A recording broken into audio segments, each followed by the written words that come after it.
Hello दोस्तों, Bharat updates channel में आपका स्वागत है। और दोस्तों, आज सुबह की 11 बड़ी खबरें, 11 बड़ी अपडेट्स आप सभी के लिए लेकर यहाँ पर आ चुका हूँ। आज है 23 अप्रैल 2021 शुक्रवार।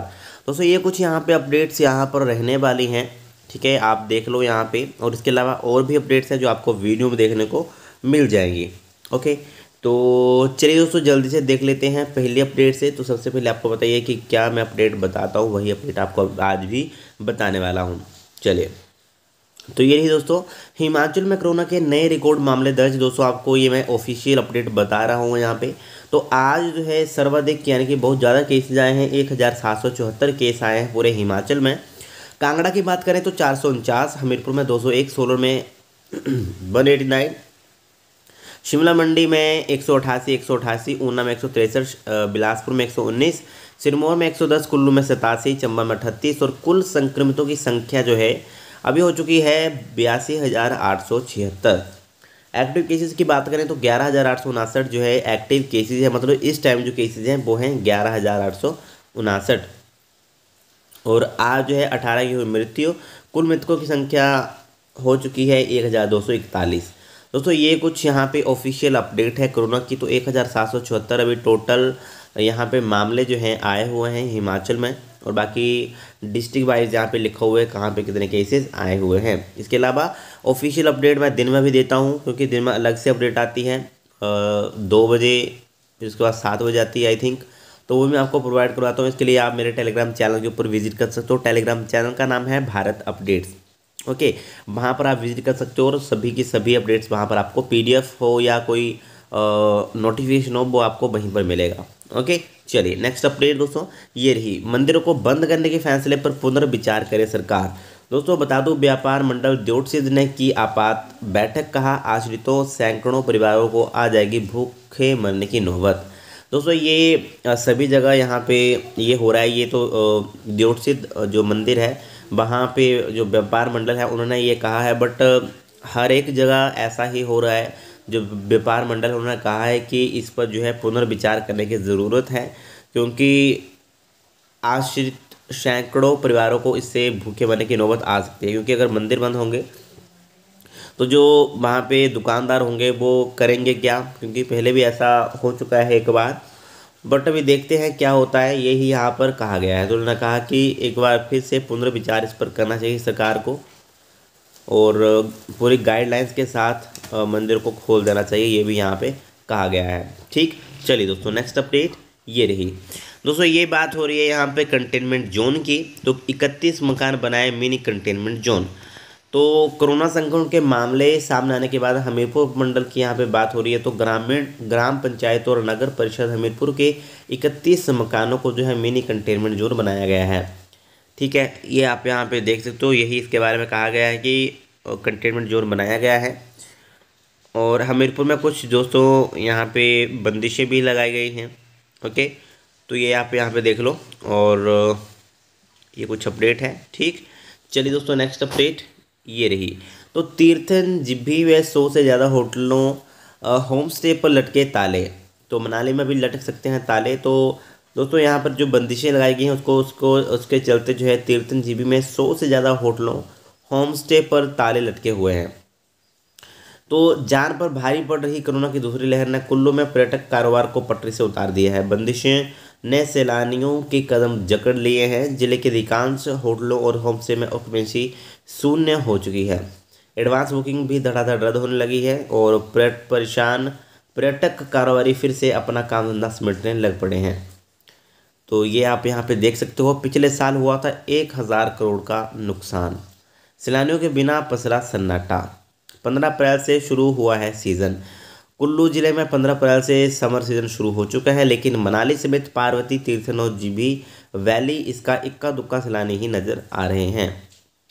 तो सभी दोस्तों बाहर जाने से टल रहे हैं अभी, जो पर्यटक हैं या जो टूरिस्ट हैं, है ना, वो बाहर जाने से कतरा रहे हैं, क्योंकि सभी को पता है कि कोरोना वायरस कितना खतरनाक अभी हो रहा है। तो आई थिंक इसको चलते कोई भी बाहर घूमने नहीं आ रहा, है ना। तो ये कुछ यहाँ पे अपडेट है। ठीक, चलिए दोस्तों, नेक्स्ट अपडेट ये रही। शादी को छोड़ अन्य सभी समारोहों पर रोक। दोस्तों, हमीरपुर की यहाँ पे बात हो रही है। पूर्व में दी सभी स्वीकृतियों को प्रशासन ने किया रद्द। शादी और अंतिम संस्कार में केवल 50 लोग ही होंगे शामिल। दोस्तों मैंने आपको शायद कल बताया था कि जो यहाँ पर मीटिंग हुई थी, कैबिनेट मीटिंग हुई थी, तो उसमें कहा गया था कि सब जो जो जिले के डीसी हैं वो भी फैसला ले सकते हैं, उन पर छोड़ दिया था कि वो मतलब कोई भी फैसला ले सकते हैं। ठीक है, तो ये आप यहाँ पे देख लो।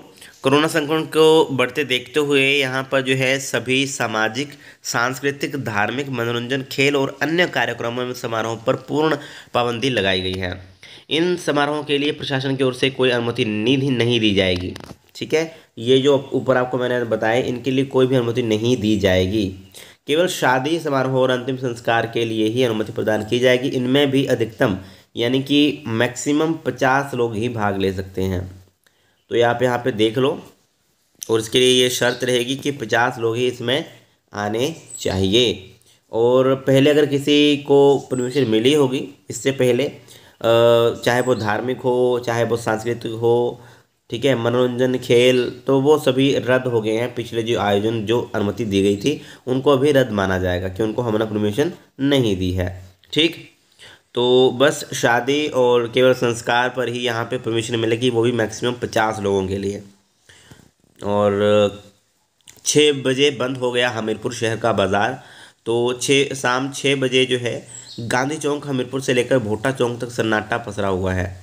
तो लॉकडाउन के दौरान जो हालात थे ठीक वैसे ही हालात वीरवार को नजर आए। सिर्फ दवाई और किराना की दुकानें ही खुली हुई थी, शेष पूरा बाजार बंद रहा। बाजार बंद रहने से लोगों की चहलकदमी भी शहर में ना के बराबर थी।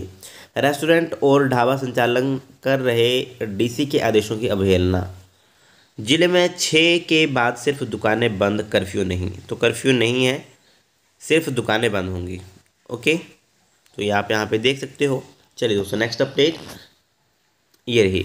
हिमाचल में 18 से 44 आयु वर्ग के लोगों को भी मुफ्त जो है कोरोना वैक्सीन लगाई जाएगी। तो प्रदेश कैबिनेट में लिया है फैसला। कर्फ्यू और धारा 144 लगाने का फैसला सरकार ने उपायुक्तों पर छोड़ा। दोस्तों कल की मीटिंग में फैसला हुआ है 18 से 44 साल के आयु वर्ग के लोगों को भी कोरोना वैक्सीन मुफ्त में लगाई जाएगी। और अभी 45 से अधिक आयु वर्ग के लोगों को ही मुफ्त वैक्सीन दी जा रही है। बट 1 मई से इन्होंने कहा कि 18 प्लस जो हैं वो भी जिनकी एज है 18 से ऊपर, वो भी जो है यहाँ पे वैक्सीन लगवा सकते हैं। ठीक है, और 50-50 यहाँ पे लिखा है कि 50% की खरीद सरकार करेगी, जबकि 50% निजी सेक्टर करेगा वैक्सीन की खरीद। ओके, 200 रुपये आउटसोर्स कर्मियों को प्रति शिफ्ट मिलेंगे। तो ये भी इनकी कल बताया था कि जो कॉन्ट्रैक्ट बेसिस के ऊपर हैं वो भी रेगुलर किए जाएंगे। और इसके अलावा बात करें तो आज से मंदिर बंद, कल से 2 दिन बाज़ार भी नहीं खुलेंगे। तो शनिवार और रविवार को बाज़ार बंद रहेंगे। और बाकी जो अन्य ज़रूरतें हैं, ज़रूरत वाली वो चीज़ें हैं, ठीक है, वो खुली रहेंगी। ठीक, आगे बात कर लें दोस्तों, तो ये देख लो आप, प्रदेश के हज़ारों अनुबंध कर्मियों को नियमित करने का तोहफा यहाँ पे दिया गया है। इसके अलावा सरकार ने कई पद भरने को दी मंजूरी। तो यहाँ पे बात कर लें तो तकनीकी और मिनिस्ट्रियल स्टाफ के 19 पद भरने का निर्णय लिया गया है। इसके अलावा 2 पद जो है विकासखंड अधिकारी और विकास श्रेणी के 26 पद सृजित करने के साथ मंडी जिले की धर्मपुर तहसील के अंतर्गत ब्रोटी में राजकीय औद्योगिक प्रशिक्षण संस्थान खोलने की संस्तुति दी गई है। तो ये आप देख लो। ठीक, ये यहाँ पे एक पूरी अपडेट है। चलिए दोस्तों, नेक्स्ट अपडेट ये रही। कोरोना आने वाले 20 दिन संवेदनशील, दूसरी लहर में लापरवाही से बढ़ रहा संक्रमण और डेथ रेट। चंबा में 100% सवारियों के साथ दौड़ रही कई बसें। तो ये आप यहाँ पे देख सकते हो। इसके अलावा दफ्तर से आए सिर्फ 50% कर्मचारी, आने जाने का समय भी बदला। हिमाचल में नहीं है ऑक्सीजन की कमी, पंजाब, जम्मू, चंडीगढ़ के लिए भी आपूर्ति। चलिए दोस्तों, नेक्स्ट अपडेट ये रही। कोचिंग संस्थानों की बड़ी मुश्किलें, ऑनलाइन पढ़ाने का ही विकल्प। संस्थानों ने बंद कर दी ऑफलाइन कोचिंग कक्षाएं। तो 50% क्षमता के साथ चल रही कक्षाओं को बंद कर दिया गया है। आगे भी संस्थान सरकार के आदेशों की पालना करने के भरोसा दे रहे हैं। हालांकि उनका कहना है कि यदि संस्थान अधिक दिन बंद रहेंगे तो उनको दिक्कत का सामना करना पड़ेगा। तो ये कुछ यहाँ पे अपडेट है। ठीक, पूरा पढ़ सकते हो, पढ़ना चाहो तो, मैंने बता दिया। चलिए नेक्स्ट अपडेट ये रही दोस्तों। ये एचपी की तरफ से आपके लिए अपडेट है, सॉरी इससे आगे है। एचपी में आएगा 50% गैर शिक्षक स्टाफ। विभागाध्यक्ष, डीन और संस्थान निदेशक नियमित आएंगे। भर्ती प्रक्रिया में शामिल स्टाफ को भी आना होगा। लाइब्रेरी और हॉस्टल बंद करने पर नहीं लिया फैसला। तो अभी तक लाइब्रेरी और हॉस्टल जो है बंद करने पर अभी एचपीयू ने कोई फैसला यहाँ पे नहीं लिया है। ठीक है, 50% गैर शिक्षक कर्मचारी ही कार्यालय आएंगे। तो ये यहाँ पे अपडेट है। इसके अलावा दोस्तों बात कर लें तो ये 50% क्षमता के साथ बसें चलाने के निर्देश यहाँ पे दे दिए गए हैं और एचआरटीसी को। और इसमें आगे देखें दोस्तों तो नो मास्क नो सर्विस सख्ती से लागू करने को कहा है। केंद्र क्षेत्रीय प्रबंधकों ने बस अड्डा प्रभारियों को दिए निर्देश। ऑनलाइन बुकिंग के लिए आधी सीटें ही। चलिए दोस्तों नेक्स्ट अपडेट ये रही। दोस्तों ये है आपके लिए अपडेट जो मैंने आपको बोल रहा था, जो थंबनेल के ऊपर लिखा था। तो इक्डोल ने दिया है यूजी पीजी कोर्स में प्रवेश लेने का मौका। तो 22 से 30 अप्रैल तक पंजीकरण के लिए खुला रहेगा पोर्टल। दोस्तों बता दूं कि आइशेडोल ने स्नातक, यूजी पीजी और डिप्लोमा कोर्स के लिए फिर से यहाँ पे रजिस्ट्रेशन ओपन कर दी है।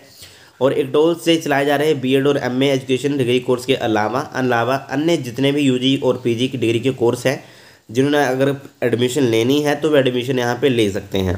ठीक है, 22 से 30 अप्रैल तक एडमिशन पोर्टल खुला कर दिया गया है और iSchedule.hpu.org पर उपलब्ध होगी। और वहाँ से आपको इसके लिए admission.hpushimla.in के ऊपर से आपको इसके लिए रजिस्ट्रेशन करवाना होगा, अपना कोर्स चूज़ करना होगा और वहाँ पे आपको यहाँ पे रजिस्ट्रेशन करवाना होगा। और जहाँ जानकारी के लिए जो आप इन नंबर के ऊपर कॉन्टैक्ट कर सकते हो। ठीक है, यूजी पीजी डिप्लोमा कोर्स में आप ले सकते हो। ये एक जो है चांस यहाँ पे दिया गया है और ये अंतिम मौका है। ठीक है दोस्तों, इसके अलावा बात कर लेते हैं जो आपको मैंने स्टार्टिंग में बताया था कि जो आपके एचपीयू के पीजी एंट्रेंस एग्ज़ाम हैं वो कब तक हो सकते हैं। दोस्तों देखो पहले तो इसका थोड़ा बहुत हम अंदाज़ा लगा भी सकते थे, थोड़ा बहुत आइडिया हम लगा भी सकते थे कि एचपीयू के जो पीजी के एंट्रेंस एग्ज़ाम हैं वो आपके मई में उनके फॉर्म भर जाने थे या जून में, मई या जून में उनके जो फॉर्म होते हैं एंट्रेंस एग्ज़ाम के तो वो भर जाने थे। बट अभी कोई भी इसका आइडिया हम नहीं लगा सकते। ये आपके कमेंट आ रहे थे तो मैंने सोचा कि आपको ये बताना ज़रूरी है, क्योंकि अभी कुछ भी आइडिया नहीं लगा सकते, क्योंकि फ़िलहाल 15 तक तो सब कुछ बंद ही है, 15 मई तक। और अभी 1 मई को वो फिर से बैठक करने वाले हैं, यानी कि एक मीटिंग होने वाली है। इसी सिचुएशन को ध्यान में रखते हुए हो सकता है कि 1 मई को कुछ और नया डिसीज़न आ जाए, एग्ज़ाम को लेकर कुछ बताया जाए कि क्या होगा क्या नहीं होगा। तो आपको 1 मई को हो सकता है कि आपको कुछ पता चल पाए। बट फ़िलहाल के लिए आपको मैं मतलब है कोई भी अपडेट इसके रिगार्डिंग नहीं है पीजी एंट्रेंस एग्ज़ाम से रिलेटेड। हाँ, पहले मैं आपको बता रहा था कि ये एग्ज़ाम आपके हो सकते हैं, एप्लीकेशन फॉर्म जो है भर सकते हैं मई और जून में। बट अभी वो चांसेस थोड़े कम लग रहे हैं, क्योंकि स्टाफ भी अभी कम आ रहा है एचपीयू में और 50% स्टाफ कर दिया है इन्होंने। और बाकी कोविड केसेस के ऊपर भी डिपेंड करेगा, क्योंकि 1700-1800 इतने केसेस डेली के आ रहे हैं। तो भी बाद में इसके बारे में पता चलेगा एंट्रेंस एग्ज़ाम के बारे में। ठीक है, कैसे करवाते हैं इस बार भी, मेरिट से करवाते हैं या वैसे एग्ज़ाम लेंगे, वो सब आपको बाद में पता चल जाएगा। ठीक है, तब मैं आपको बता दूंगा। ठीक है, वीडियो अगर अच्छी लगे तो लाइक शेयर, चैनल को सब्सक्राइब जरूर करिएगा। Thank you.